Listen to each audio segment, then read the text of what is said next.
We're winding down 2023 classes. So I think the last class we'll have will be December 12th. And so, yeah, so thanks for hanging in with me, you guys. I think, Roberta, I think you might be like 2 times graduating momentum at this point. So good job. Three. All right. 3 times. Okay. I need to get you a certificate at the next office meeting. So the rest of you got to be pretty close too, to being done with that, with graduation. So I got to check that out. But all right, welcome. Okay, we're going to talk about negotiations today. The slide deck is 47 slides. We're only going to hit the first half.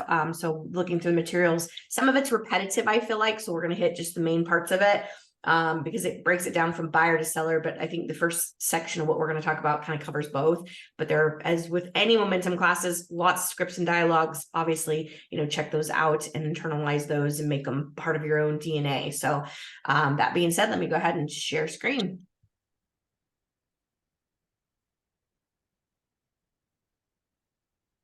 And if you haven't RSVP'd for the class on Thursday, please make sure you do, so we've got enough materials, because we're providing the actual boards that you can work on, and breakfast and materials, our magazines, things like that. In fact, I need to make sure I get my fun little scissors that I'm going to bring for you guys. So if you want to make things fun shapes, you've got some options besides plain old boring scissors. So today, which for me I like, because I can't cut necessarily in a straight line, so I like those fun squiggly scissors because it makes it look pretty, and I can hide the fact I can't cut on a straight line. So make sure you RSVP. So today, course overview. So we want to understand the components of what happens in a negotiation. And so I love telling the story for this class with my brother. So years ago, before they bought the house they were in, he was probably one of the most difficult people to work with, and he still is very difficult. I just recently referred him to a guy to sell his land in Texas, and I told the agent, I said, be comfortable being very direct with him and helping him be realistic, because he can be really challenging. And so this house, we were writing an offer on it. Day one on the market. This is before COVID. So the market wasn't quite as crazy as it was then. House was on the market a couple days, and he wants to come in like $25,000 less. And his justification is because, well, I don't like this, I don't like that, and I need to put an RV gate in. And I said to him, I said, so what you're saying is that the seller has to lose in order for you to win. And he just kind of was quiet with me on the phone, because, he didn't know how to answer that. I didn't know how to respond to that, thinking like, well, I'm justifying all my needs at the cost of the seller. And of course, they laughed at us and went on to sell the house for full price, right? And, and I told him, I'm like, you're wasting your time, right? You're wasting your time. And so when we have situations like that, and I know, Kristen, you're new, but eventually you'll have a situation where you run into someone, whether it's a buyer or a seller, and that doesn't work, right? And that's the main overarching theme of this class, is that if one person has to lose, typically the negotiation doesn't go forward. But that also being said is that we should negotiate a contract until it's absolutely, what is it Frank used to say, is never let a deal die on your desk, right? And so, negotiate. If there's a deal to be put it together, especially in the market today where we've got that $400,000 to $800,000 product that's kind of sitting, right? Those people are golden. You have the golden handcuffs to their interest rate. And so we have to definitely, if there's a deal to be made, we want to try to make a way. I've negotiated cars, I've negotiated furniture, trees, like all kinds of things into contracts. And so we have to think outside the box. And, just not that long ago, our contracts were geared towards, with especially like the Benzer section. It was, if it flows, lights, whatever. There was a little poem that someone wrote about the Benzer. Well, that all got changed, right? Because we were the contract was worded a certain way that the seller was obligated to fix these things and do these things, based on the Benzer section. And so, or the home inspection section of the contract. Well, that's all changed, right? And so now you guys are free. We're all free to say, well, if I'm showing a house and someone says, I don't like the popcorn ceiling, great, let's negotiate it. I don't like the color of the carpet, great, let's negotiate it. And so we were there for a minute. We weren't able to necessarily do that in our contracts because the contract was worded the way it was. That's all changed now. And so we should never, you should always, you don't know unless you ask, right? We don't know unless we ask. And so I think as agents, we have to be, especially now, I don't know if you guys saw, Let me just read this to you real quick, and not because I want to put you guys all in a weird space, but this is what's happening in our world right now. And it's going to continue to probably pop up. Somebody texted this to me. It says, consumer protection rights, sponsored ad on Facebook. A court recently found that many real estate brokerages and realtors violated the law by forcing consumers, and of course I can't see anymore. The graphic says, did you work with a realtor to buy or sell a home recently? If so, your realtor, which spelled wrong, which by the way, the reason it's spelled wrong is realtor is in all caps with the little R because it is a registered trademark thing. Your realtor may have charged you an excessive commission. See if you may be entitled to compensation. Get in touch with our team. So this is the crap that's already circulating, you guys. And so when we think about negotiations, there is a clear distinction between representing a buyer, representing a seller, right? And so understanding those components. So that's what we're going to talk about today, is what is that as far as the components that exist. Okay, so we want you guys to have understanding, right, of the concepts, and then a deeper awareness of the objections. And right now we got a lot of objections, and so I'll be I know you guys aren't necessarily, and well, Roberta is, but you guys aren't necessarily workman people, but because I'm a master coach, I know this is being recorded, but I'm probably going to talk to Nate and see if I can't send you out the stuff that Workman just came up with to deal with the NAR situation. So hopefully I can send that out to you guys, because there's a lot of really great information in there. But our words matter. We need to have a different approach to how we present commission and how we negotiate things. Okay. So then we're going to talk about the framework for navigating the buy side and sell side. That's actually in the second half. Like I said, a lot of overlap in here. And then we want to understand the various basic tactics that are employed, right? We have tactics. People use tactics to try to navigate the situation. I was going to use the word bully, but that's not necessarily the right word. However, I've dealt with people who are bullies, right? I definitely have. And so, and how we navigate that. So the result is we want you to be comfortable and successful in maximizing that and understanding your lane, right? If you're representing a buyer or a seller, how do you negotiate that, right? How do you negotiate that? So the plan is we have the theory, the negotiation theory. So an understanding of the building blocks. Then we have the buyer negotiation. We have the seller negotiation. And then we have how to identify commonly used tactics and how to overcome them. So this teaches you the fundamental framework for handling negotiation. So we want to cover everything that is in the format for structuring your approach, right? Whether it's the buyer or the seller, what are their positions? Okay. And then how do we help them, right, be more intentional and proactive to maximizing the value for your client? Part of the class action lawsuit, you guys, like they said, that the antitrust was that these plaintiffs thought that they had to pay a commission, right? Even though we all know commission's always been negotiable, but they were forced to pay a commission to a buyer's agent who would then negotiate against them. That's where they came in to say that was antitrust, right? And so kind of an interesting thought, right? And I've been sitting with that and kind of swirling with it, like, okay, is there some truth to that, right? Like, what does that really look like? And so we're, is that true? And so thinking about that, and I just went on a listing appointment over the weekend and we talked commission, right? And I used Rick's approach of like, this is part of my marketing plan, is that I share the commission with somebody else to exposure to the largest buying pool, right? But in the back of my mind, I'm thinking, is there some truth to that? Right? I think the lawsuit's horse crap, but is there some truth to it? So we have to think about that, like negotiating, right? And how are you negotiating that? And so the whole concept of this class is it's got to be a win-win for both parties, right? It's got to be a win-win. Okay, so we're going to talk about positions, interests, bottom line, and then the zone of agreement. So positions are what right, is in the negotiation. And again, I've negotiated a car sitting in the garage. The seller sold me that car. That car's pretty cool. Well, let's ask. Let's find out, right? I don't know unless we ask, right? And then the positions consist of the interest of the client. So again, you got the buyer and the seller. The zone is where we mutually agree, where we create the win-win, right? And so the positions are a series of stances working to maximize the client's interest. Again, whether that's the buyer or the seller. And I think sometimes we get in our own way. What do I mean by that? Like, if I'm representing a buyer, and I'm looking at the comps, like, right, I had serious emotions during the COVID market. or I'm writing offers that are 10% over asking. And in my heart, because I lived through the crazy market, right? And I have a story of someone that broke my heart in a situation where I sold them a house. It was an 80-20 loan, meaning that they took two mortgages out, right, to be 100% financing. And in my heart, I knew that these young kids could not afford this house. I knew it, right? And I pressed the lender and said, "Are you sure?"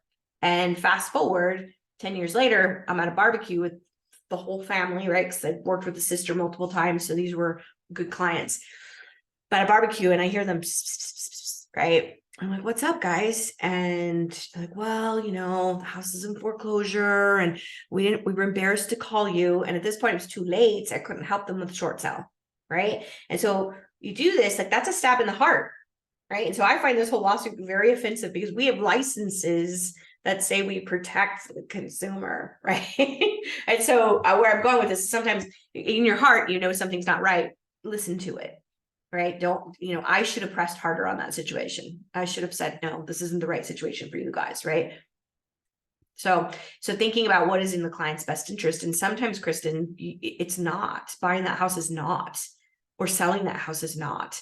And so I think that's where we are getting the black eye in this whole situation, because I know there's plenty of times when we do the right thing, right? All the time we do the right thing because our license says we're supposed to, right? And so how do we maximize what is in the client's best interest? All right, so interests are basic needs that have to be met. Interests are the underlying reason, value, and motivations. Some people, have reasons, right? I want to be in this school district. I need to be in this neighborhood. My motivations because my mother-in-law lives next door, right? And then we have the values. And so interests are typically not expressed, but will be the primary influencer for the client's position. Okay. So interests, again, what are my basic needs? And then what is the reason? So NAR actually did a study a couple years ago that talked about Generation Z coming into the marketplace, and their biggest motivator, or not motivator, but feature that they wanted in a home was location to family and location to work. And then it was safety. And so location to family, right? They want to be close to family. And so we have those motivations, right? And so we have to understand that. And people, when they have a strong motivation, it might not be logical, right? They might do things that they may not. And so going back to the COVID market, it was hard for me to write offers that were so substantially over asking, having lived through the crash, right? And so in my mind, I'm like, why would you pay this price? But then I had to get out of the way. Right. I had to get out of the way and do my job because the person wanted to buy a home. No, they wanted to buy a home.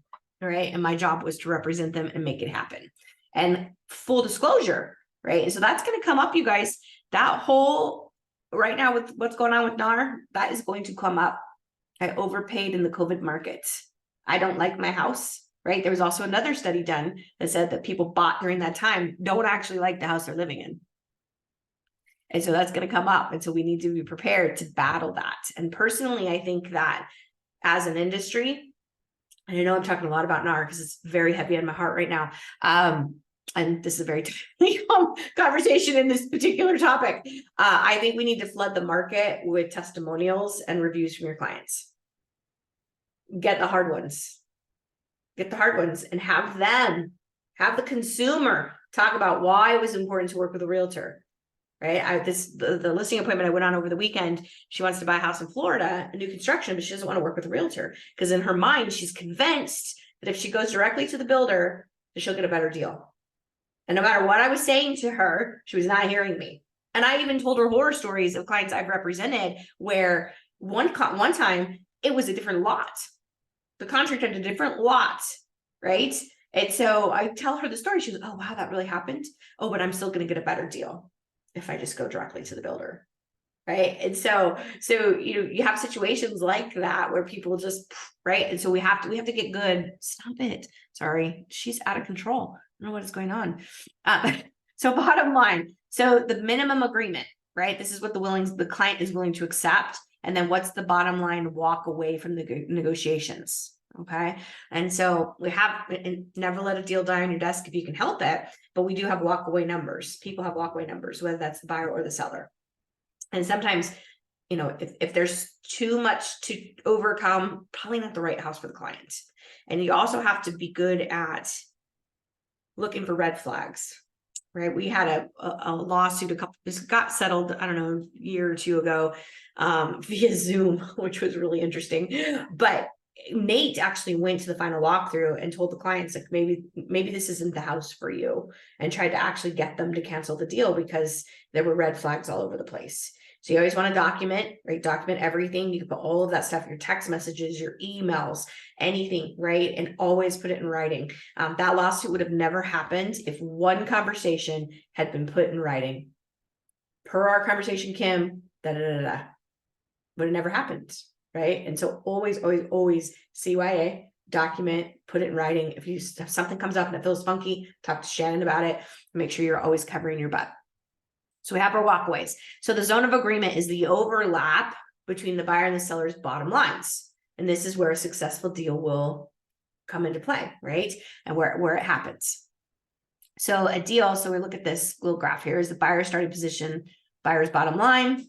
We have the seller and the seller's bottom line. So this is where the deal is made, right here in the zone of agreement. And so again, you know, we go back and forth, we negotiate what's good for them, what's good for the seller. And you know, when I'm negotiating a deal, if I'm representing the buyer, I'm always calling the listing agent first. What's the seller's motivation? Where's the seller going? Do they have a special time frame? Like, I want to know all of those things so that if I'm, especially in a competitive market, I want to be able to structure my offer so it makes sense. Right. And the same thing, if someone calls me about a seller, right, I want to know everything I can about the buyer. I want to vet out their lender. I want to know everything about the lender, because the lender is such a critical part of that. If it's my seller, and well, and it's the same if it's your buyer, but but especially if it's my seller, I want to make sure that that lender is going to be able to get the deal across the finish line, because negotiating is just one part of it. We got to get through the Benzer, we got to get through the appraisal, and then we got to get through the financing. So where a deal won't happen is we have, just advance these real quick, is we have no zone of agreement, right? We're so off base, sellers over here, buyers over here, we just can't make it happen, right? And so we have a difference of agreement, whether that's price, terms, whatever. And so this is the zone that it does not happen. So we have the different stages. So we have preparation, we have discovery, we have bargaining, which is my favorite part. That's the negotiation, putting the deal together. And then we have the closing. So preparation focuses in on information gathering, right? Again, if it's my seller, and if you guys want, I have a lender checklist that we created years ago. You'd be surprised how many lenders give you the information they're not supposed to, but I want to ask those questions and find out. One, I'm vetting out the lender, because I will tell you, any of my experience in 26 years of doing this, that when a lender brags about how great they are, they usually suck. So, and be careful of yourself if you start bragging about how great you are and how long you've been doing this. That might be coming across to that other agent like, I don't know, Kim, if you're really that great, right? So I want to be in the information gathering stage. I want to know about the buyer. I want to know about the seller. I want to get as much information as I can, depending on who I'm representing, so I can structure my offer.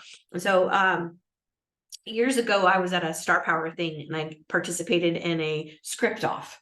And the script they gave us was the chocolate cake script. And so the chocolate cake script goes something like this, that, you know, Kristen, if you came to my house for barbecue and I offered you a slice of chocolate cake, what would you say? You'd probably say, no, thanks, I'm good, right? But if I handed you a slice of chocolate cake on a pretty little plate with a napkin and a fork, you could smell it, your taste buds are going, you would take the chocolate cake and you'd probably have at least a bite or two. Right? That's what we want to do with our offer. We want to make our offer so tantalizing that the seller takes it just like a slice of chocolate cake and we don't get a counter offer, right? So I was on a stage, I came in second with the script off, right? But that's a script, right? And you guys don't even feel like it's a script because it's something I've said a gazillion times in 26 years when negotiating with a client. Right, is telling them, like, I want your offer to be so good that the seller doesn't want to counter it. They take it, right? And they take it. The only way I can do that, though, is to be in the information stage, right? To gather the information I need to know about the seller so I can make the offer tantalizing, right? And then we want to develop our strategies around that. So preparation, so information gathering identifies the client's interests. What are their resources? Do we have alternatives, right? Do we have alternative asking questions? I had a new construction deal a couple years ago that my client, I had actually sold him a house prior to that. It went to foreclosure. We tried to do a short sale, it didn't work. Client was living with his brother, who I also sold a house to. And so client goes out, gets, saves up money, has 2 jobs. I don't know this, right? Comes to me, okay, me and my future wife want to buy this new home. And we couldn't, he was quite on the cusp of qualifying for FHA because of the foreclosure. Myself, another realtor, and the new home salespeople. So 3 people plus a lender, all racking our brains. How can we make this work, right? How can we make this work? You can't go FHA, right? And the client finally says, hey, what if I just put the $30,000 down that I need to do to go conventional? You got $30,000 down? Yeah, I've been working 2 jobs. Like I have the money, right? 4 professionals, you guys, involved in this transaction, and we're racking our brain for alternatives when the client had the freaking money. And none of us stopped to say, hey, do you have the money? And so that makes me laugh because there were 4 of us involved, and we made the assumption that because he was young and because whatever, and I made the assumption because he'd gone through a foreclosure and had his butt handed to him financially, they didn't have the money. And what an ass I was in that situation, right? So what are our alternatives? Do they have a rich aunt who will loan them money? Do they have a 401k? Do they have gold hidden in their backyard, which is a true story. I know someone hiding gold in their backyard. So, right. So we don't know what our alternatives are. And then what's the target? Go ahead, Roberta. We had a similar situation this year, and I was grateful that the agent on the other side was adept, and competent, because we had a deal falling apart. We had gone through 2 lenders, and there was just something, both of us came together and said, there's got to be a way to do this. Right. He was putting down almost 50%. And there were just other issues and one thing and another. We racked our brains. We were on the phone every day for a week, not letting this deal fall apart. And so it's helpful when you have somebody on the other side who is willing to represent their client, but truly negotiate and come to solution. And ultimately, we went with a hard money lender. Wow, there you go. So I've got the seller, she's got the buyer. I'm calling all the hard money lenders I know. She's calling people. He's got one. They ultimately hook me up with that hard money lender to tell me that, hey, we got this covered. We can do this. And it was hysterical because when he called me, his number was already in my phone. I simply hadn't made it to his number yet. And I was like, okay, I'm good with this guy. I know who this is. So it was a really, honestly, professionally fun experience. Right. Stressful for my client, but fun for me. I love that. Yeah. So thinking outside the box, right? And just continuing to ask questions and see how do we be, what are our alternatives, right? And then of course, the target is getting across the finish line. So I love that story. Thank you.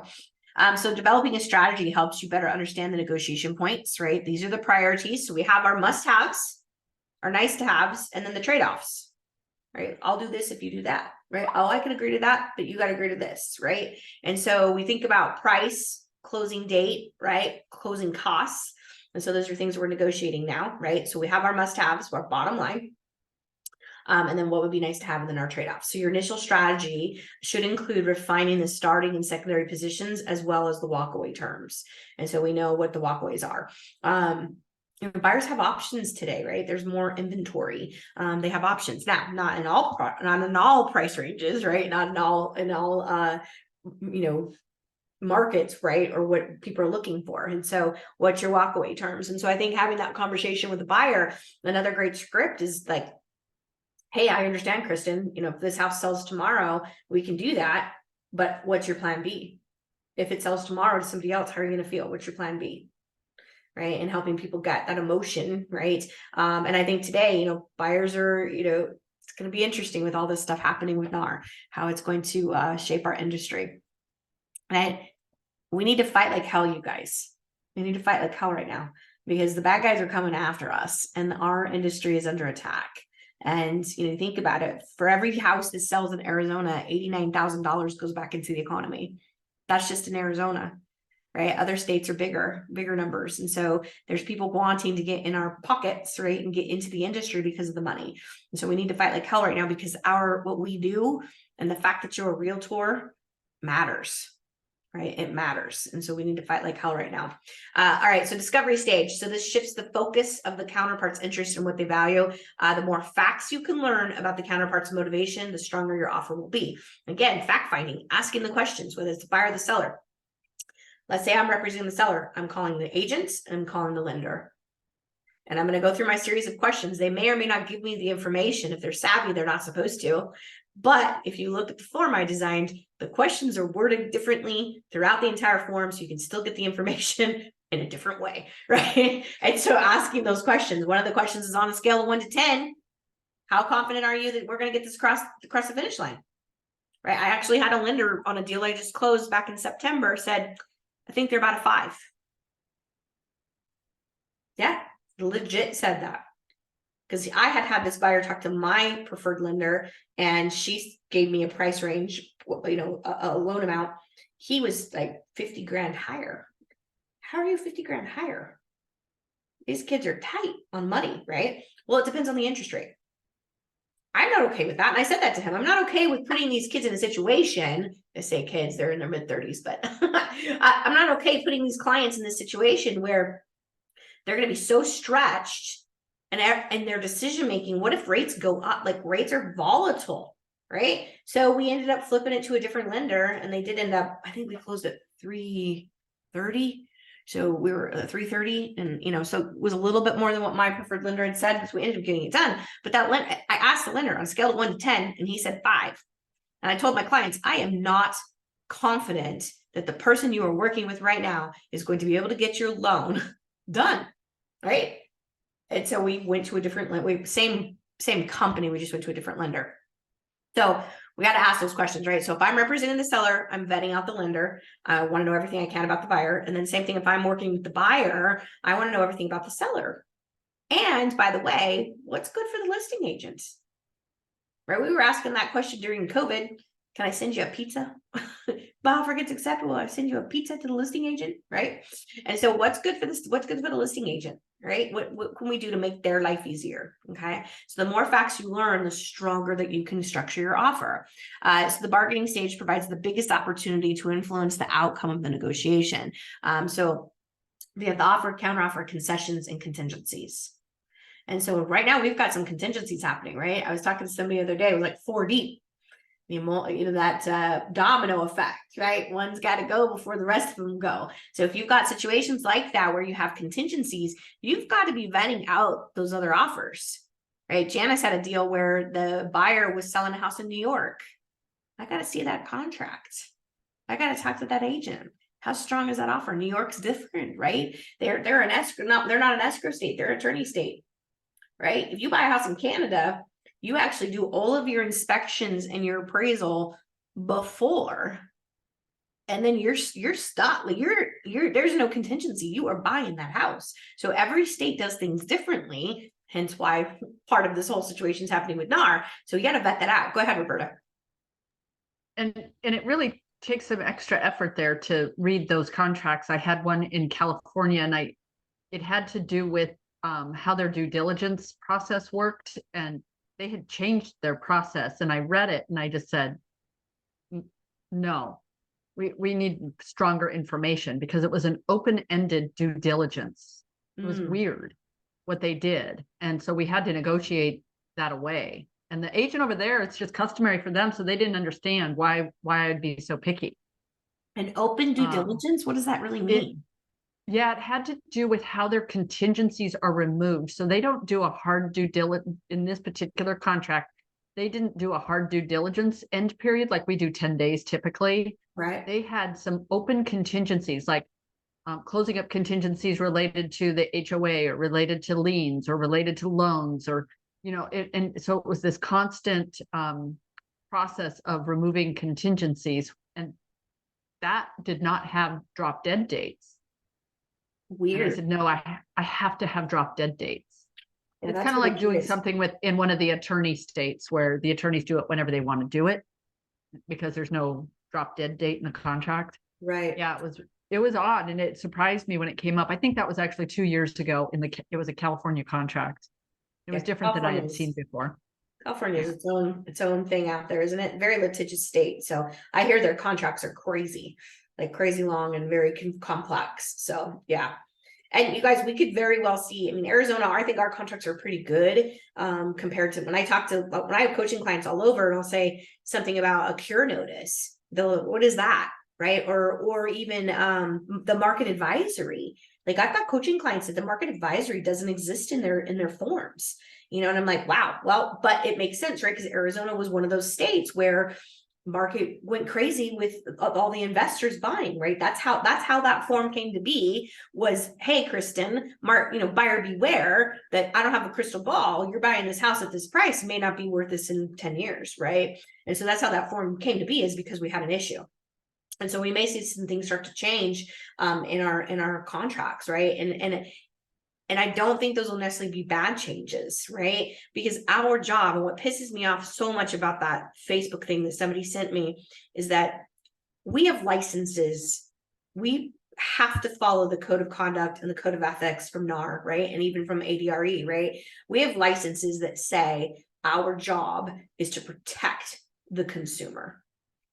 And so this whole thing is just absolutely so offensive to me, because as an agent for 26 years, that's what I do, right? That's what I do, is I protect the consumer, right? And so anyway, going back to the slides, that was Nate calling me. Doesn't he know I'm teaching class right now? So we have the offer, we have the counter offer, we have concessions, right? What do concessions look like? So I sold a house to one of my good friends, this was years ago, and called the agent, hey, tell him a little bit about my buyer. And he says, don't write me an offer with concessions. Seller said, not gonna do anything with concessions. And this was, I like to call myself the queen of the buyer love letter, because I was doing that stuff a long time ago before it became an issue. And so we write a letter and say basically, she's been saving up money, just graduated from college, yada, yada, yada. And we write buyer concessions. Guess who takes the offer? No counter. Right? No counter. And so we can't do buyer love letters anymore. Although that love letter probably would have been fine, because it was talking more about her and her journey of wanting to become a homeowner and saving up, graduating from college.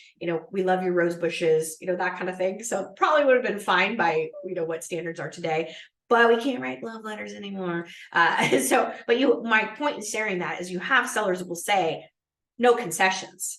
But again, chocolate cake in your face, pretty plate, napkin, fork. Here you go, Roberta. And so you just don't know, right? You don't know until something's put in somebody's face. Okay, go ahead. So I want your opinion. I get that we're not supposed to write love letters, but we can. It's just the seller's not supposed to present them, right?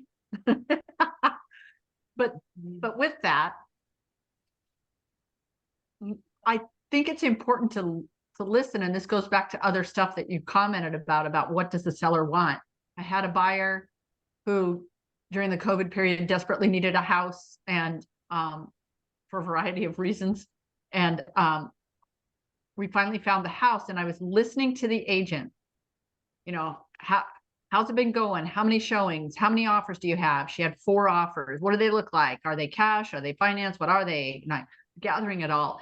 And she made a comment that one of them, she was confident that even though it was a fairly good offer, her client wouldn't accept it. And I said, oh, really? Why?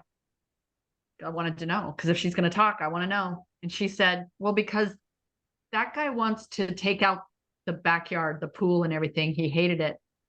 And my sellers, that's their favorite part about the entire house, is the backyard and the pool. And I was like, oh, okay. So I went back, we wrote up the offer. I called her and I put it into the email that my buyer thinks the best part about the entire house is that pool, and how beautiful the backyard was, and how he'll be able to make memories there.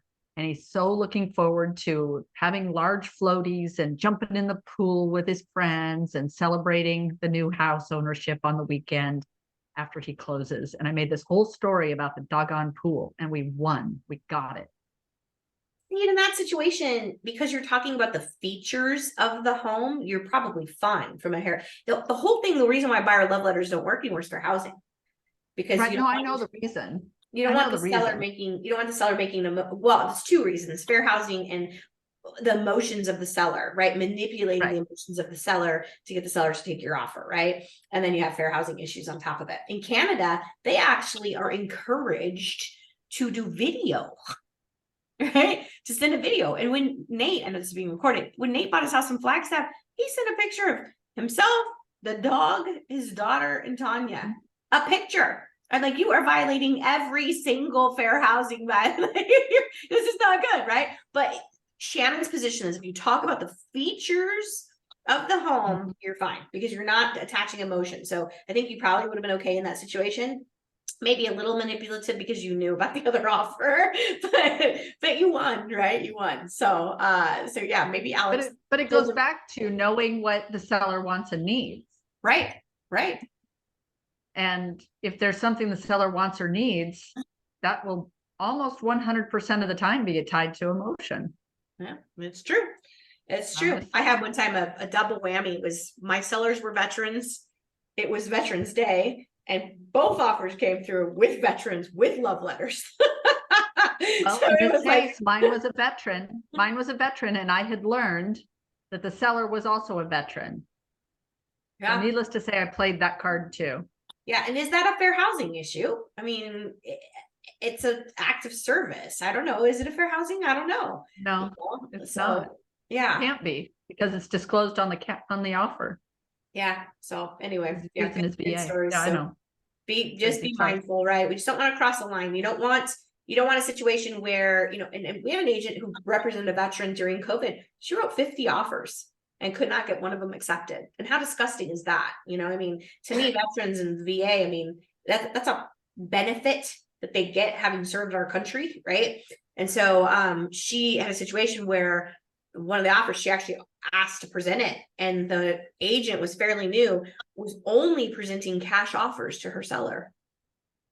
And the only way that this agent found out was because she asked to present the offer in person.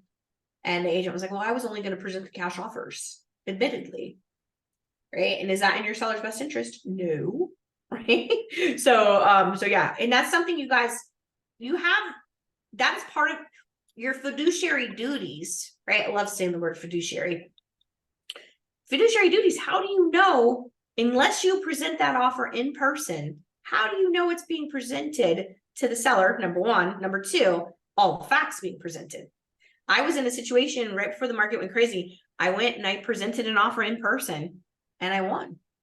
I think I won because I got there and the sellers had all their shoes at the front door. And so I took my shoes off and I sat at the kitchen table and I presented the offer. And I think I won because I took my damn shoes off, because I was respectful of the seller's property, recognized that that was important to them, took my shoes off and I sat at their kitchen table and I presented the offer.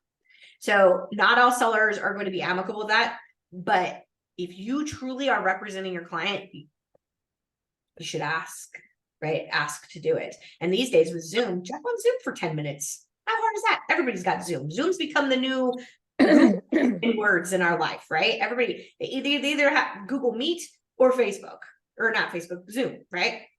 So that's, you know, we can jump on Zoom, present the offer, right? Okay, so your attention should go towards your client's objectives. Sarah? Yeah, go ahead. Sarah, can I just ask a very quick question? So when you presented it in person, did you still not give any whatever you call the emotional thing? You didn't give any personal like reasons why, your buyers wanted the house? Ooh, did I? That was a long time ago, Sandra. Good question.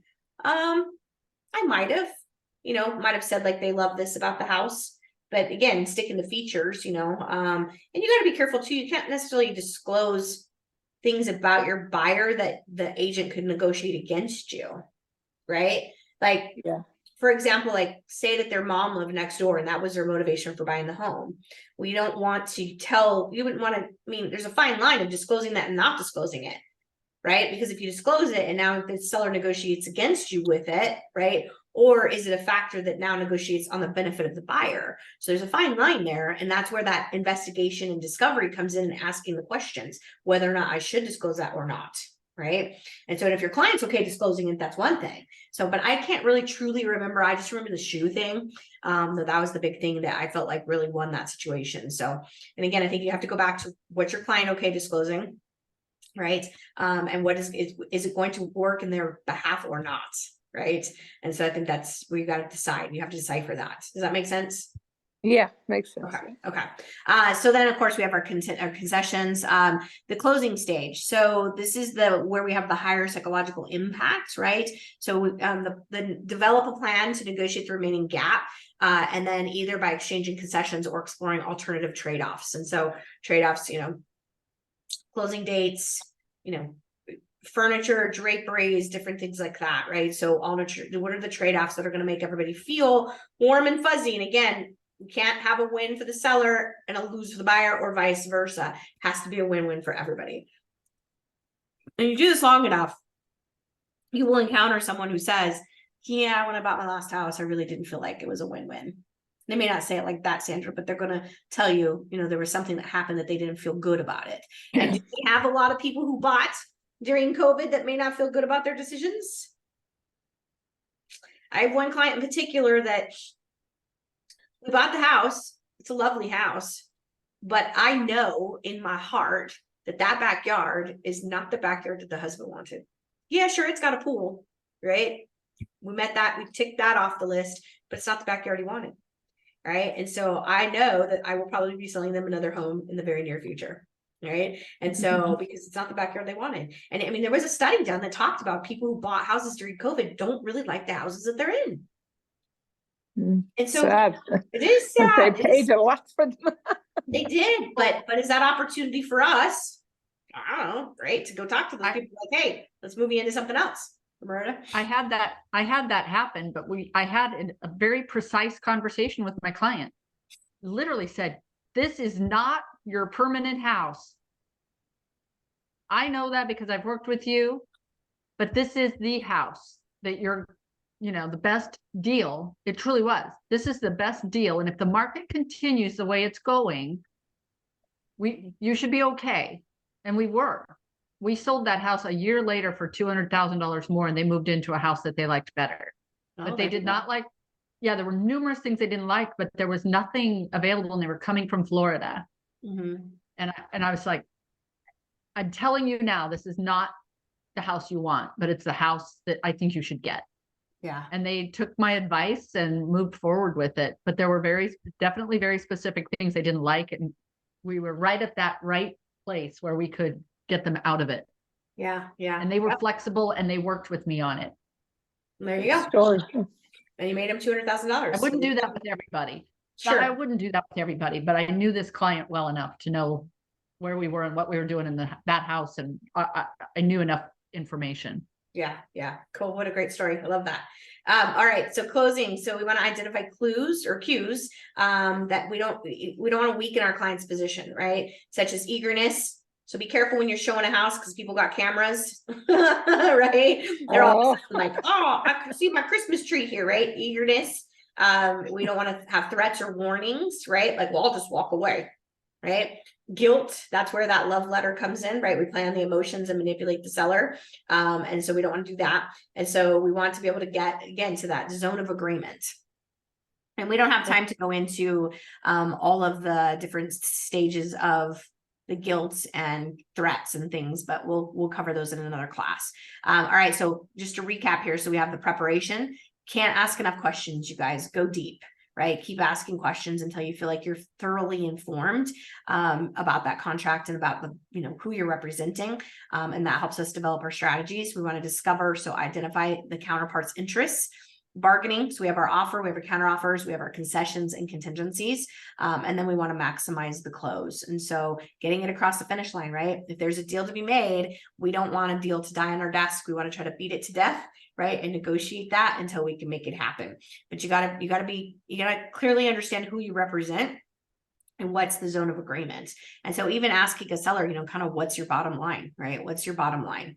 And so you understand the same thing with the buyer and the seller, right? Is what is the bottom line? What's it going to take to make this deal happen? And you got to ask a lot of questions, right? Like I closed that little trailer out in mobile home out in People's Valley, and there were so many new things I learned, right? That I had to navigate, not learn necessarily, but things I had to dust off the cobwebs, had to have a structural engineer for the foundation, right? Then there were things that had to be fixed with that. So like all these things that come up with selling a mobile home that's different than selling site built, right? And so those are things that I think we're getting a black eye, right? Because right now, this whole thing is so focused on how much money we make. But when you break it down, like the average realtor sells 10 houses a year. That's the national average is 10. You do the math, by the time you pay taxes, pay marketing, pay, your splits, all that, it's not, you're an average salary, right? And so, but we're not getting recognition for all the other things that we do in that negotiation, right? And understanding like, what are the other things that can happen? Appraisal issues, Kelly with foundation issues, right? Those were things that she would have never, she bought it sight unseen for cash, and the realtor she worked with let her do it. And this is someone we're all friends with, right? He's derelict in his job. And so we're getting a black eye. So I think we need to flood the industry with stories and testimonials, and every house has a story, right? Every house has a story. So telling people about that, right? And Roberta, that's a great story you just shared. Like this wasn't the house for them, but it was strategic. And what the outcome was $200,000 in equity, right? And of course that may not happen again, right? But it happened.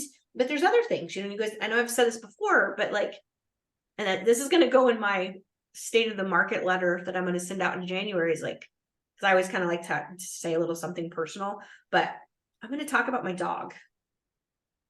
And like that's what I do, right? Is I help you with your home ownership and your American dream, because what we do isn't just about commission. It's not about interest rates, right? We help people create a space where they raise their families, right? Their parents might pass away. In my case, my dog, right? And so sharing those things that go beyond, right? To really, as an industry, we need to lean into that right now, right? And that what we do is so much more than just that piece of it, right? And so I flood the industry, you guys, get your client testimonials. And in my mind, I wish we could flood these freaking courthouses with all of people saying, the consumer saying it, not us, right? The consumer saying, hey, Roberta helped me, and I'm so glad that I would pay her more, right? Or whatever, right? So I feel like we need to be leaning back on that to demonstrate our value in a different way, right? In a different way. So anyway, my rant about that. I will, like I said, I'm going to talk to Nate about getting you guys that stuff from Workman. I'm sure he'll be fine with it.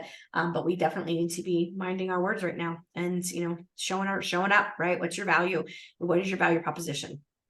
So that when you go meet with people, whether it's a buyer or a seller, you're ready, right? You're ready. So, and our industry is so important. So that's all I have for you guys today. I don't know what we're teaching next week. Something. There'll be something on Tuesday. So I think, yeah, next week, Tuesday. Yeah. And then I'm off to a wedding in Vegas after that on Tuesday. So then Thursday we have dream boards. So make sure you guys, if you're coming, make sure you RSVP. And of course, the following Thursday is the office meeting, and Nate will be doing his annual forecast. So recap from last year and forecast for next year. Definitely a great class to come to and check out what he has to say. So Kim, you came off mute. You got something you want to say? You're just saying hello. All right. Good to see you. So, all right, ladies, have a great day. And if you need anything, reach out. I'm just, a phone call, text, email away from helping you. So whatever you need. Okay. Bye. All right. Have a great day. Bye. Bye.